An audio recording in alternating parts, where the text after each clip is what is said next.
There's no feeling more intense than starting over. If you deleted your homework the day before it was due, as I have, or if you left your wallet at home and you have to go back after spending an hour in the commute. If you won some money at the casino and then put all your winnings on red but it came up black. If you got your best shirt dry cleaned before a wedding and then immediately dropped food on it. If you won an argument with a friend and then later discovered that they just returned to their original view. Starting over is harder than starting up.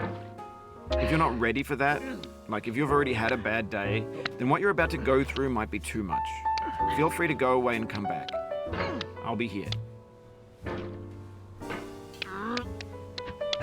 Alright, thanks for coming with me on this trip. I'll understand if you have to take a break at any point. Just find a safe place to stop and quit the game. Don't worry, I'll save your progress, always, even your mistakes. This game is a homage to a free game that came out in 2002, titled Sexy Hiking. The author of that game was Jazuo, a mysterious Czech designer who was known at the time as the father of B games. And B games are rough assemblages of found objects. Designers slap them together very quickly and freely, and they're often too rough and unfriendly to gain much of a following. They're built more for the joy of building them than as polished products. In a certain way, Sexy Hiking is the perfect embodiment of a B game. It's built almost entirely out of found and recycled parts, and it's one of the most unusual and unfriendly games of its time. In it, your task is simply to drag yourself up a mountain with a hammer. And that act of climbing, in the digital world or in real life, has certain essential properties that give the game its flavor. No amount of forward progress is guaranteed. Some cliffs are too sheer or too slippery. And the player is constantly, unremittingly in danger of falling and losing everything. Anyway, when you start Sexy Hiking, you're standing next to this dead tree that blocks the way to the entire rest of the game. It might take you an hour to get over that tree, and a lot of people never got past it. You prod and you poke at it, exploring the limits of your reach and your strength, trying to find a way up and over. And there's a sense of truth in that lack of compromise. Most obstacles in video game worlds are fake. You can be completely confident in your ability to get through them once you have the correct method or the correct equipment or just by spending enough time. In that sense, every pixelated obstacle in Sexy Hiking is real. The obstacles in Sexy Hiking are unyielding, and that makes the game uniquely frustrating. But I'm not sure Jazuo intended to make a frustrating game. The frustration is just essential to the act of climbing, and it's authentic to the process of building a game about climbing. A funny thing happened to me as I was building this mountain. I'd have an idea for a new obstacle, and I'd build it, test it, and it would usually turn out to be unreasonably hard. But I couldn't bring myself to make it easier. It already felt like my inability to get past a new obstacle was my fault, as a player rather than as a builder. Imaginary mountains build themselves from our efforts to climb them, and it's our repeated attempts to reach the summit that turns those mountains into something real.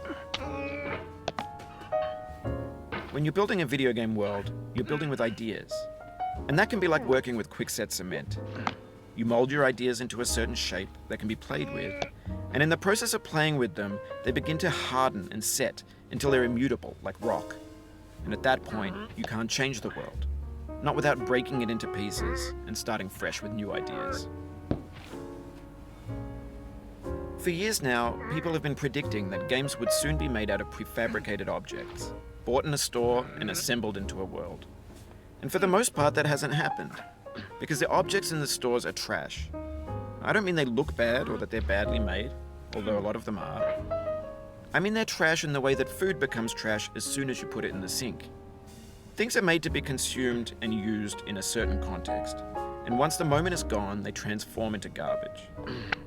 In the context of technology, those moments pass by in seconds. Over time, we've poured more and more refuse into this vast digital landfill that we call the internet. It now vastly outnumbers and outweighs the things that are fresh and untainted and unused. When everything around us is cultural trash, trash becomes the new medium, the lingua franca of the digital age. And you can build culture out of trash, but only trash culture. B games, B movies, B music, B philosophy. Maybe this is what digital culture is. A monstrous mountain of trash, the ash heap of creativity's fountain. A landfill with everything we ever thought of in it. Grand, infinite, and unsorted. There's 3D models of breakfast, Gen X's fanfic novels, scan magazines, green screen Shia LaBeouf, banned snuff scenes on LiveLeak. Facebook's got lifelike bots with unbranded adverts and candid shots of Kanye and Taylor Swift mashups, car crash epic failed GIFs, Russian dashcam vids, discussions of McRibs, discarded, forgotten, unrecycled, muddled, rotten, untitled. Everything's fresh for about 6 seconds, until some newer thing beckons, and we hit refresh. And there's years of persevering, disappearing into the pile, out of style, out of sight. In this context, it's tempting to make friendly content that's gentle, that lets you churn through it but not earn it. Why make something demanding if it just gets piled up in the landfill, filed in with the bland things? When games were new, they wanted a lot from you. Daunting you, taunting you, resetting and delaying you. Players played stoically. Now everyone's turned off by that. They want to burn through it quickly. A quick fix for the fickle. Some tricks for the clicks of the feckless. But that's not you. You're an acrobat. You could swallow a baseball bat. Now I know, most likely you're watching this on YouTube or Twitch, while some dude with 10 million views does it for you. Like a baby bird being fed chewed up food. That's culture too. But on the off chance that you're playing this, what I'm saying is, trash is disposable, but maybe it doesn't have to be approachable. What's the feeling like?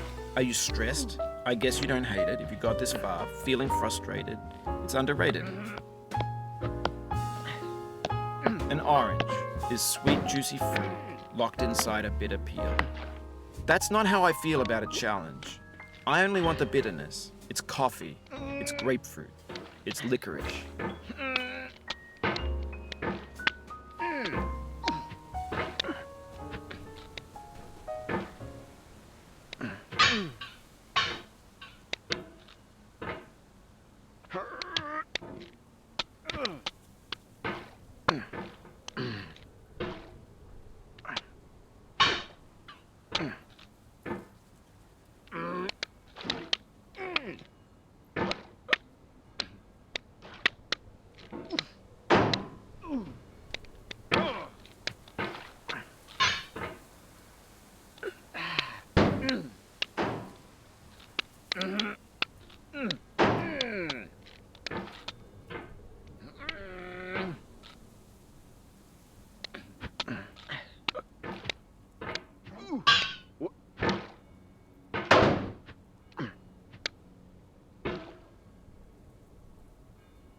Oh, you just lost a lot of progress. That's a deep frustration, a real punch in the gut.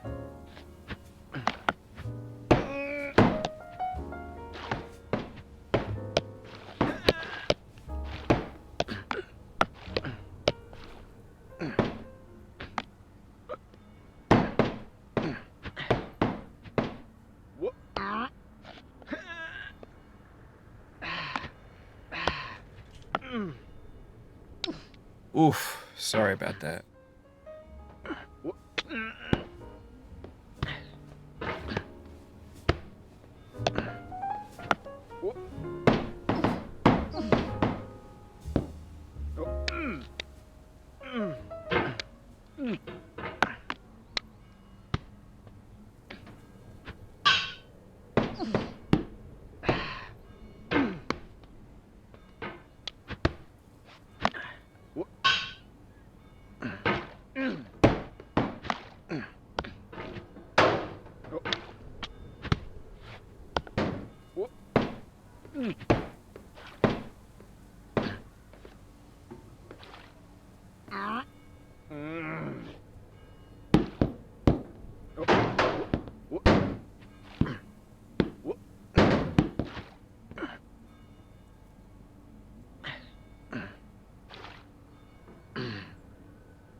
Oh, it happened again. Keep on trying. Don't let it get to you.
It feels like we're closer now, composer and climber, designer and user.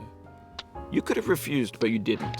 There was something in you that was hidden, that chose to continue.